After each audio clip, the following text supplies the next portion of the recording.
90 రోజుల కోర్సు పూర్తి చేస్తే చాలు 100% ప్లేస్మెంట్ సపోర్ట్ తో సాఫ్ట్వేర్ జాబ్ మీ సొంతం. వెంటనే కోడ్ జ్ఞాన్ డెస్టినేషన్ ని సంప్రదించండి. Welcome to Suman TV. నేను విజయ్. సో జనసేన పార్టీ ఆవిర్భావ సభ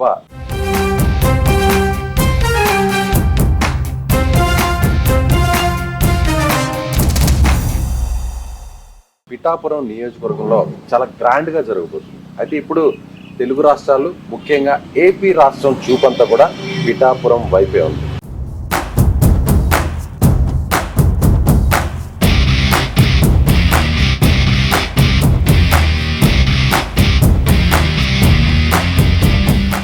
ప్రస్తుతం నేను పిఠాపురంలోని AP deputy CM Janasena party అధ్యక్షుడు పవన్ కళ్యాణ్ ఇంటి ముందున్నాను. ఎస్, మనకు కనిపిస్తుందిగా, ఇదే పవన్ కళ్యాణ్ గారి ఇల్లు. సో ఇక్కడి నుంచి ఆయన రాజకీయ ముఖ చిత్రాన్ని, ఏపీ మొత్తాన్ని మార్చేసినటువంటి పరిస్థితి. సరిగ్గా 2 సంవత్సరాల కిందట ఇదే ఇంటిని ఆయన కొనుగోలు చేశారు. పిఠాపురం అసెంబ్లీ అభ్యర్థిగా పోటీ చేసి 70,000 పైచిలుకు మెజారిటీతో ఘన విజయం సాధించారు. ఆ తర్వాత కూటమి ప్రభుత్వం అధికారంలోకి వచ్చేసింది. సో పవన్ కళ్యాణ్ కూడా ఏపీ డిప్యూటీ సీఎం అయిపోయారు. ఇప్పుడు ఎన్డీఏలో కూడా పవన్ కళ్యాణ్ చాలా కీలకంగా మారారు. సో ఈ ఇంట్లో ఎప్పుడైతే ఆయన అడుగు పెట్టారో అక్కడి నుంచి జనసేన పార్టీకి సంబంధించినటువంటి భవిష్యత్ అంతా కూడా మారిపోయింది. ఎస్, దీని గురించి డీటెయిల్డ్ గా డిస్కస్ చేద్దాం. మనతో పాటు ఉన్నారు పొలిటికల్ అనలిస్ట్ చందు శ్రీనివాస్ గారు. Hi sir. హాయ్ విజయ్ గారు. హైదరాబాద్ నుంచి మొత్తానికి పిఠాపురం చేరుకున్నాం. సో చెప్పండి, ఈ ఇంట్లోనే పవన్ కళ్యాణ్ అడుగు పెట్టారు. ఇక్కడ ఆయన కాలు మోపిన తర్వాత నుంచి మొత్తం సినారే మారిపోయింది. ఏమంటారు మీరు? ఆంధ్రప్రదేశ్ రాష్ట్రమే రాజకీయాలు మారినాయి అని మీరు అనుకుంటున్నారు. ఈ దేశానికి ఒక గొప్ప నాయకుడు ఈ ఇంటి నుంచి ఉద్భవించాడు అనుకుంటున్నా. అంటే ఆయన పుట్టి పెరిగింది ఆంధ్రప్రదేశ్ వ్యాప్తంగా, తెలంగాణ పెరిగాడు, అన్ని మనం చూసాం. నెల్లూరులో చదువుకున్నాడు, ఒంగోలులో వెళ్ళాడు, అన్ని ఆయన తిరగని ప్లేస్ లేదు. కానీ రాజకీయాలకి ఒక చిరునామా, శాశ్వత చిరునామాగా పిఠాపురాన్ని ఈ ఇంట్లోనే తన బీజం పడింది అని అనుకోవాలా. ఎందుకంటే దశాబ్దంన్నర పైన పోరాటం విజయ్ గారు, మీకు తెలియదు కాదు. మనం కూడా 2 సంవత్సరాల నుంచి అనేక ఇంటర్వ్యూలు చేసాం. ఎన్నో విమర్శలు, ఎన్నో కష్టాలు, ఎన్నో మాటలు, అవహేళనలు, వ్యక్తిగత హననం. ఆయనకి దేశ చరిత్రలో ఆయన పడినన్ని దెబ్బలు, ఇబ్బందులు, మాటలు ఎవడు పడలా. కానీ మొక్కవని ధైర్యంతో ఉన్నాడు. చూసారా, మీరు అన్నట్టు దశాబ్దంన్నర పోరాటంలో అన్ని అపజయాలు తప్పితే విజయం లేదు, కనపడలా. కానీ ఓపికగా ఉన్నాడు. తనలో ఓర్పుని ఈ రోజున పిఠాపురానికి శాశ్వత చిరునామా. పిఠాపురం నియోజకవర్గం ఎవరి సొంతం కాదు, అది పవన్ కళ్యాణ్ సొంతం అయిపోయాయి. ఇకపోతే మీరన్నట్టుగా ముఖ్యంగా ఈ 15 సంవత్సరాల జర్నీలో లాస్ట్ 3 years మనం చూసుకుంటే 2013, 2023, 24, 25 ఈ 3 సంవత్సరాలు చాలా కీలకం. 10వ ఆవిర్భావ సభ ఏ స్థాయిలో జరిగిందో ప్రత్యేకంగా చెప్పాల్సిన అవసరం లేదు. ఇప్పటంలో జరిగింది, ఆ తర్వాత జరిగిన కాంట్రవర్సీ, ఇప్పటంలో ఆ గ్రామ ప్రజల్ని వైసీపీ ప్రభుత్వం ఎంతో ఇబ్బంది పట్టింది. ఆ తర్వాత ఎన్నికలు వచ్చేసాయి. సో ఇదే మార్చిలో గత ఏడాది కిందట జరిగిన మచిలీపట్నం సభ, ఇప్పుడు పిఠాపురం. సో పిఠాపురంలో ఎలా జరగబోతుంది ఆవిర్భావ సభ? సో పవన్ కళ్యాణ్ గారు ఇంటికి ఇప్పుడు రాబోతున్నారా డిప్యూటీ సీఎం హోదాలో? పిఠాపురం ఎమ్మెల్యేగా డెఫినెట్ గా ఇక్కడికి వస్తారు. ఇక్కడ దీంతో పాటుగా ఇంకొక 15 ఎకరాలు శాశ్వతంగా ఇల్లు, ఆఫీస్ కడతానికి కావచ్చు, తలరు గొల్లపురంలో హెలిప్యాడ్ కూడా తీసుకున్నారు. కాబట్టి చాలా మంది అనుకున్నారు, చాలా మంది ఏంటంటే రాజకీయాల్లో వేరే ప్లేసుల నుంచి వస్తారు, ఆ ప్లేసుల నుంచి వచ్చి ఏదో ఎలక్షన్ లో పోటీ చేస్తారు, వెళ్ళిపోతారు, ఆ ఊరు ప్రజల్ని మర్చిపోతారు. కానీ ఈయన శాశ్వత చిరునామా చేసుకోవడానికి దేశ ప్రజలందరూ పిఠాపురం వైపు చూస్తున్నారు అని ఆ రోజు మాటిచ్చాడు. నిజంగానే అనతకాలం 9 నెలల్లో దాదాపు 400 కోట్ల పనులు తీసుకురాగలిగాడు. 30 beds ని 100 beds గా అప్గ్రేడ్ చేశారు. మెరీనా బీచ్, ఉప్పాడ బీచ్ ని మెరీనా తలదనే విధంగా అది జరుగుతుంది. రోడ్స్ ఉన్నాయి, అన్ని రకాలుగా నెక్స్ట్ లెవెల్ తీసుకెళ్తారండి. ఇకపోతే మీరు చెప్పినట్టుగా 2023, 24, 25 ఈయన రాజకీయ జీవితంలో చాలా కీలకమైంది. ఇప్పటంలో ఒక కసి ఆయనలో చూసాం. ఆ రోజు సపోర్ట్ చేయాలి అంటే మద్దతు ఉండాలి, ఉమ్మడిగా పోటీ చేయాలనేటువంటి దాని మీద అక్కడ ఆయన ఒక ప్రకటన చేశారు. దాని మీద ఏంటా ఇట్లా చేశాడని అనుకున్నారు. అక్కడ వ్యూహానికి పదును పెట్టాడు అనుకోవాలా. ఆ రోజు ప్రజలకు అక్కడ ఒప్పడం, గ్రామాల్లో అక్కడ ఆ వేదిక కోసం ఆ ప్లేస్ ఇచ్చినందుకు వాళ్ళు ఇల్లు కొట్టారు. ఆ రోజు ఆ నియంత్రిత ధోరణి వైసీపీకి ఆ రోజే పతనం స్టార్ట్ అయింది.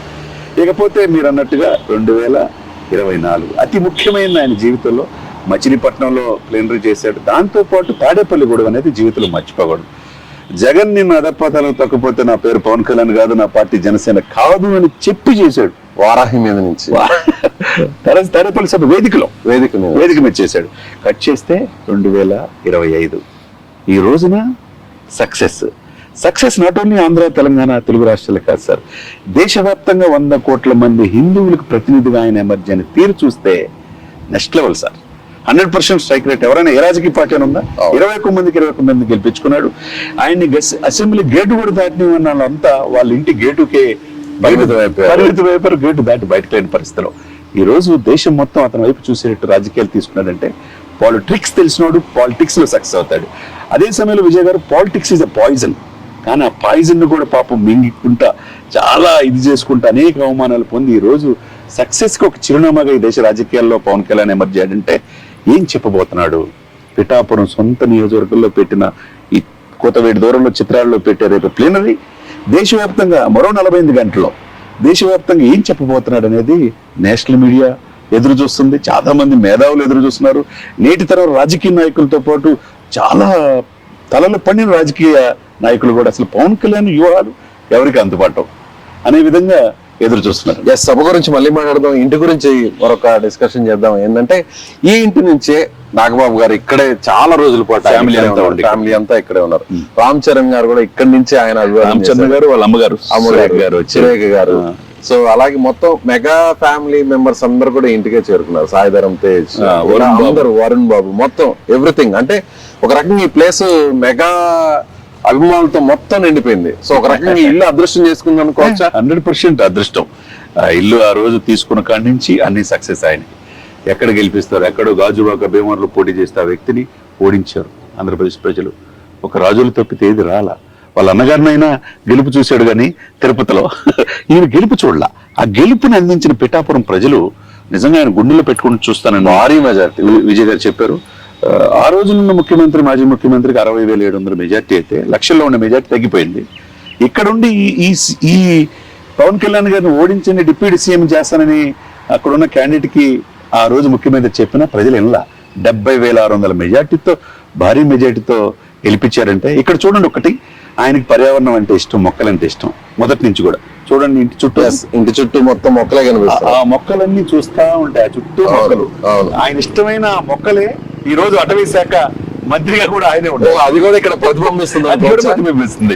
ఏం చూస్తే చూడండి, అరటి చెట్లు కానించి ఈ వివిధ రకాల పూల మొక్కలు చేస్తే మొత్తం మామిడి, జామ, అన్ని రకాలు ఆయనకి ఎందుకంటే 2 దశాబ్దాల పైనుంచి మనం చూస్తున్నాం కదా సార్.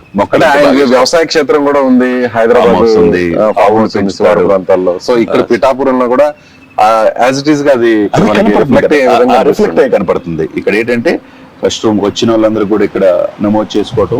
అక్కడ కూడా చూడండి రైతుకి ఇంపార్టెన్స్ ఇచ్చే విధంగా ఇక్కడ పండిన బియ్యాన్నే ఆయన ఇక్కడికి వచ్చే భోజనం చేయటం కావచ్చు. వచ్చిన వాళ్ళందరినీ ఇక్కడ తీసుకోవటం, ఇక్కడ ఇన్ఛార్జిగా ఒకరిని అపాయింట్ చేయటం పర్మనెంట్ గా. ఆయన ఇన్ఛార్జి ఇక్కడ సమస్యలను తెలుసుకోవటం, తర్వాత నాగబాబు గారు, తర్వాత హరిప్రసాద్ గారు ఇక్కడ మానిటరింగ్ చేసుకుంటూ ఉంటాం. ఈ వ్యక్తి వచ్చి గెలిచి వెళ్ళిపోతాడు, గెస్ట్ లెక్చర్ అనుకున్నారు, కానీ శాశ్వత చిరునామా చేసుకుంటాడని ఎవరు అనుకోవాలా. ఇప్పుడు చూడండి పెండుందర బాబు గారు వైసీపీ నాయకుడు 100 మంది పోయిన ఎంపీటీసీలు, జెడ్పీటీసీలు, సర్పంచులు సహా ఇక్కడ శత్రువులు ఆపోజిట్ అనేది లేదు. ఇక్కడ చంద్రబాబు నాయుడు గారు 4.5 దశాబ్దాల అనుభవంలో 8 సార్లు సీఎం చేసిన కుప్పం ఏ విధంగా శాశ్వత చిరునామో, పవన్ కళ్యాణ్ గారికి ఇదే పిఠాపురం, ఇదే ఇల్లు ఉండి ఆయన కార్యాచరణ ఇచ్చేశాడు. ఇది శాశ్వత చిరునామాగా మారిపోయింది. మీరు ఒక మాట అన్నారు, మొత్తం ఎక్కడా కూడా ప్రత్యర్థులు అనేవాళ్ళు లేకుండా అయిపోయింది పిఠాపురం నియోజకవర్గంలో. వైసీపీ మాజీ ఎమ్మెల్యే పెండం దొరబాబు కూడా వచ్చేసారు, జెడ్పీటీసీలు, ఎంపీటీసీలు, సర్పంచ్లు అందరూ కూడా వచ్చేసారు. సో పవన్ కళ్యాణ్ మీద పోటీ చేసిన వంగ గీతా గారు కూడా వచ్చే అవకాశం ఏమన్నా ఎక్కువగా నడుస్తుందండి. ఆమె కూడా ప్రజారాజ్యంలో టికెట్ ఇచ్చి గెలిపించారు, తెలుసు మనకి. పాత సంబంధాలు ఉన్నాయి. ఆమె చూపుగా కూడా జనసేన వైపు అని అంటున్నారు. అదే కనుక జరిగితే ఆమె రాజకీయ భవిష్యత్తు కూడా బాగుంటుంది. ఎందుకంటే ఒక మహిళగా ఎప్పుడు ఆయన వ్యక్తిగతంగా ఆమె ఏమన్నా గొప్ప పొరపాటున ఆ నాయకుడు జగన్మోహన్ రెడ్డి గారు చెప్పినట్టు ఒక మాట అని ఉండొచ్చు, కానీ ఏ రోజు కూడా పవన్ కళ్యాణ్ గారు ఒక మాట అనలా. ఎంతో హుందాగా ఉండేవాళ్ళు. ఆమె కూడా సైలెంట్ అయిపోయింది, ఆమె చూపు వైపు ఉందంటున్నారు. మరి రేపేమో అన్ని ఆమె కనుక మనసు ఆలోచిస్తే రేపు పిఠాపురం జరిగే ఈ ప్లేనరీలో జాయిన్ అవుతారేమో చూడాలి, వేచి చూడాలి. ఏదైనా కానీ పెన్నం దొరబాబు లాంటి 23 సంవత్సరాల రాజకీయ జీవితం ఉండి వివాద రైతులు ఉన్న వైసీపీ నాయకుడిగా చాలా మంది ఆయనే సైలెంట్ అయిపోయి ఈ ప్లేనరీ ముందు జాయిన్ అవటం అనేది 100 మందితో సర్పంచులు, ఎంపీటీసీలు, జెడ్పీటీసీలు, వైసీపీ అనేది లేదు. ఇక్కడ ఎవరు కూడా ఇక పోటీ చేసే అవకాశం అనేది ఇక లేదు. పిఠాపురం ఈ ఇల్లు ఆయన ఎప్పుడైతే దిగాడో ఇక్కడి నుంచి మళ్ళీ హెలిప్యాడ్ గొల్లపురంలో దాదాపు 15 ఎకరాలు కొన్నాడు. పిఠాపురం ప్రజలు ముఖ్యంగా ఏంటంటే ఆంధ్రప్రదేశే కాకుండా దేశవ్యాప్తంగా పిఠాపురం ప్రజలు అదృష్టంగా భావించాలి. సో ఈ ఇల్లు అదృష్టం చేసుకుందా, లేదంటే ఈ ఇంటిని కొనడం వల్లే మొత్తం రాజకీయ ముఖ చిత్రం అంతా కూడా పవన్ కళ్యాణ్ కెరీర్ లో మారిపోయింది? సో ఎక్కడ చూసినా కూడా ఆయన సక్సెస్ మీరు అన్నట్టు 100% స్ట్రైక్ రేట్ తో వచ్చారు ఆ సక్సెస్ కూడా. సో పవన్ కళ్యాణ్ గారు అదృష్టం చేసుకున్నారా, లేదంటే ఇల్లు అదృష్టం చేసుకున్నారా? అంటే పవన్ కళ్యాణ్ గారు కష్టం సార్. దీని అన్నిటి ముందు ఆయన ఏదైనా ఇష్టపడి కష్టపడతాడు. జీవితంలో ఆయన చదివింది ఇంటరే, కానీ సమాజాన్ని చదివాడు సార్.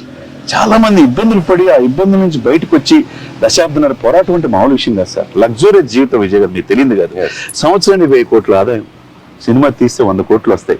ఇవన్నీ వద్దనుకున్నాడు. కార్వాన్లో దిగి ఏసీలో నడవాల్సిన ఆ వ్యక్తి ఒళ్ళంతా ఓనం చేసుకుని పాపం ఆ రోజు చిరంజీవి గారు ఎట్లయితే ఇండస్ట్రీలో కష్టపడ్డాడో ఆంధ్రప్రదేశ్ ప్రజల కోసం ఆయన పడిన కష్టం నా భూతో నా భవిష్యత్తు. ఇప్పటికీ మంత్రిగా కూడా అవలీలగా 16 గంటలు కష్టపడుతున్నారు. ఇప్పుడు ఎప్పుడైనా మనం చూసామా 13,336 గ్రామాల గ్రామ సభలు పెట్టడం చూసామా? వరల్డ్ రికార్డ్ సాధించాడు. ఎక్కడో గ్రామీణాభివృద్ధిలో ఆంధ్రప్రదేశ్ 23 ప్లేస్లో తీసుకెళ్లారు జగన్మోహన్ రెడ్డి గారు. ఈయన 4వ ప్లేస్ కి తీసుకొచ్చాడు. ఇది రాజకీయం అంటే, ఇది పరిణితి అంటే. ఒక రాజకీయ నాయకుడు ఎలా ఉండాలి? ప్రజల సేవకుడుగా ఉండాలి.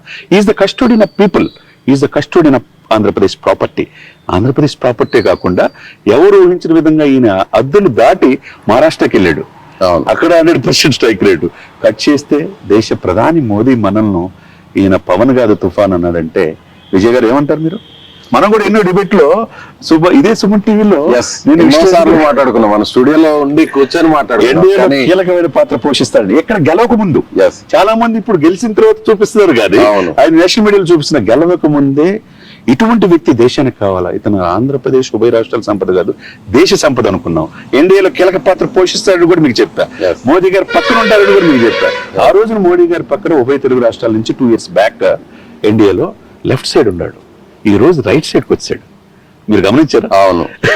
అంటే గ్రాఫ్ పెరుగుతూ కాకుండా ఈయన అవసరం ఈ దేశానికి, ముఖ్యంగా దక్షిణ భారతదేశంలో తమిళనాడు కావచ్చు, కర్ణాటక కావచ్చు, కేరళ కావచ్చు. మొన్న వాళ్ళ అబ్బాయి అకిరాన్ని కూడా తీసుకెళ్లి ఆ పుణ్యక్షేత్రాలు చూపించిన తీరు మీరు ఎలా ఫీల్ అవుతున్నారు దాన్ని బట్టి? అంటే పవన్ కళ్యాణ్ గారు ఒక పెద్ద వ్యూహంతో ఇక్కడతో ఆగే పరిస్థితి ఆయన కనిపించట్లేదు. అసలుకి చాలా పెద్ద వ్యూహంగా నడుస్తుంది. అంటే ఆయన పూర్తిగా దేశంలో ఒక రకంగా చెప్పాలంటే యూపీ సీఎం యోగి ఏ విధంగా ఆదిత్యనాథ్ అయితే ఆయన స్టెప్ ఉందో అలాంటి స్టెప్, అంతకు మించిన స్టెప్ పవన్ కళ్యాణ్ ఏదో వేయబోతున్నారు అనేది నాకు అనిపిస్తుంది. ఎందుకంటే హిందూ పరిరక్షణ ధర్మంని భుజాన్నకి వెతుకున్నారు, హిందూ సాంప్రదాయాన్ని ఫాలో అవుతున్నారు.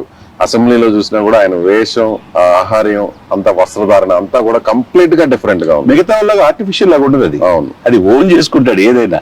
సరే ఒకటి సార్, మీరు అన్నట్టు కరెక్ట్. ఆఫ్టర్ మోదీ ఎవరు అంటే ఒక అమిత్ షా, ఒక యోగి ఆదిత్యనాథ్, ఒక అస్సాం సీఎం హిమంత బిశ్వ శర్మ, అటువంటి వాళ్ళు కనపడతారు. ఇప్పుడు ఎవరు కనపడుతున్నారు ఆ రేంజ్ లో? ఆ తర్వాత పవన్ కళ్యాణ్ కనపడుతున్నాడు.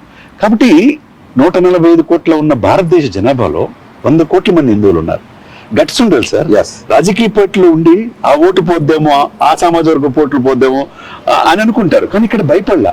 నాకు ఈ పార్టీ అధ్యక్షుడు కాదు, ఎమ్మెల్యే కాదు, డిప్యూటీ సీఎం కాదు. నాతోటి హిందువులు నా బిడ్డలకి నా గుడులు ధ్వంసం చేస్తుంటే ప్రశ్నించలేనప్పుడు ఇంకెందుకు?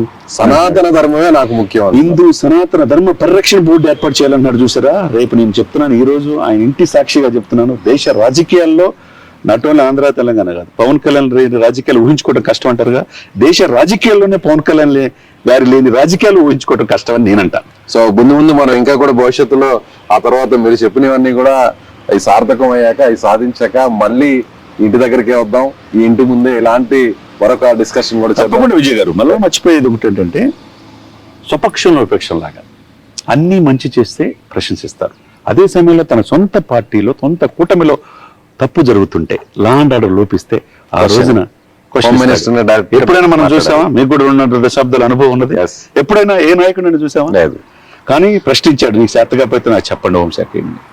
తర్వాత కాకినాడ ఇక్కడ పక్కనే కోర్టులో 45,000 కోట్లు పేదవాడి బియ్యం దేశ సరిహద్దులు దాటుతుంటే ప్రశ్నించాడు సార్. ఎస్, ఎవరైనా ఎంత గట్స్ ఉండాలా? మాఫియాని ఎదుర్కొని సీజ్ ద షిప్ అన్నాడు. ఒకేసారి ప్రపంచం మొత్తం అతని వైపు చూసేట్టు చేసుకోవాలి. ఇవన్నీ ఒక ఎత్తు అయితే ప్రాయశ్చిత్త దీక్ష సార్. తిరుమలలో లడ్డు పాపేత్రం అయితే ఎవరు చేయాలి సార్? పీఠాధిపతులు మఠాధిపతులు ఎంతమంది లేరు ఈ దేశంలో? ఒక పవన్ కళ్యాణ్ గారు చేయాలా? 11 రోజులు ప్రాయశ్చిత్త దీక్ష చేసి కాలు నడకన పాప 2 కాళ్ళు బాగోపోయినా ఇది వేసుకొని బిడ్డలు కూడా తీసుకెళ్లి డిక్లరేషన్ సంతకం పెట్టించాడంటే అది కమిట్మెంట్. అంటే అదొకటైతే దాదాపు 60 సంవత్సరాల తర్వాత తిరుమలలో పరమ పవిత్రమైన ప్లేస్ సార్. వాటికన్ సిటీ తర్వాత ఆదాయం అదే. అటువంటి విజయ్ గారు అటువంటి తిరుమలలో తొక్కిసలాట జరిగి 6 చనిపోతే ఎవరు స్పందించినప్పుడు స్వయంగా వెళ్ళిపోయి క్షమాపణ కోరాడు సార్. అది అతనిలో గొప్పతనం. ఎక్కడ తగ్గాలో తెలుసు, ఎక్కడ నెగ్గాలో తెలియటం కాదు. ఈ రోజు అతను విమర్శించిన వాళ్ళు ఎక్కడున్నారు సార్? జైలు చుట్టూ తిరుగుతున్నారు. ఈ రోజు ఏమన్నా నెక్స్ట్ ఎవరు అని లెక్కలు అని ఎత్తుకున్న పరిస్థితి అంటే అది కమిట్మెంట్. అంటే ఆయన రాజకీయ జీవితం అండి రాబోయే రోజుల్లో ఉజ్వలమైన భవిష్యత్తు, ఎవరు ఊహించిన భవిష్యత్తు ఆయనలో కనపడబోతుంది. రేపేం చెప్పబోతున్నాడు ఆయన అన్నాడు కదా, మాజీ ముఖ్యమంత్రి ఏమన్నాడు? కార్పొరేటర్ ఎక్కువ, ఎమ్మెల్యేకి తక్కువ. ఇక్కడి నుంచి వ్యూహరచన చేసి వ్యూహాలకు పదును పెట్టి ఈ దేశం మొత్తం చూసేటట్టు చేశాడు. కానీ ఆయనకి 11 సీట్లకే పరిమితమైన జగన్మోహన్ రెడ్డి గారు చెప్పాల్సిన అవసరం. దేశ ప్రధాని మోదీ ఆశీస్సులు ఉన్నాయి, ఈయనకి ప్రజల్లో మెండుగా ఆశీస్సులు ఉన్నాయి. కాబట్టి రేపు ఎల్లుండి జరగబోయే దాంట్లో దానికి సమాధానం కూడా చెప్తారని ఆంధ్రప్రదేశ్ ప్రజలు ఎదురు చూస్తున్నారు. Right sir, thank you. చాలా మంచి విశ్లేషణ చేశారు. ఇది చంద్ర శ్రీనివాస్ గారు చెప్తున్న దాని ప్రకారం ఖచ్చితంగా పవన్ కళ్యాణ్ దేశ రాజకీయాల్లో చాలా కీలకమైనటువంటి పాత్రను పోషించబోతున్నారు. ఈ ఇంటి నుంచే మనం ప్రస్తుతం ఎంచుకున్నటువంటి పిఠాపురంలోని పవన్ కళ్యాణ్ ఇంటి నుంచే దేశ రాజకీయ ముఖ చిత్రాన్ని కూడా మార్చబోతున్నారు. సో ఇక్కడికి వచ్చిన తర్వాతే, ఈ ఇంటిని కొనుగోలు చేసిన తర్వాత, ఈ ఇంటికి వచ్చిన తర్వాతే జనసేన పార్టీకి సంబంధించినటువంటి ముఖ చిత్రం భవిష్యత్ అంతా మారిపోయింది. ఎమ్మెల్యేగా తొలిసారి గెలిచారు, ఆ తర్వాత కూటమి ప్రభుత్వం అధికారంలోకి వచ్చింది. అదే విధంగా ఎన్డీఏలో కూడా చాలా కీలకంగా వ్యవహరిస్తున్నారు Pawan Kalyan. So AP deputy CM గా కూడా ఇక్కడి నుంచి ఆయన గెలుపొందిన తర్వాత ఈ ఇంటి నుంచి ఆయన అయ్యారు. సో మీరేమనుకుంటున్నారు? ఖచ్చితంగా కామెంట్ బాక్స్ లో మీ అభిప్రాయాన్ని షేర్ చేయండి. కెమెరామెన్ శివ, సినుతో విజయ్, సుమన్ టీవీ, పిఠాపురం నుంచి.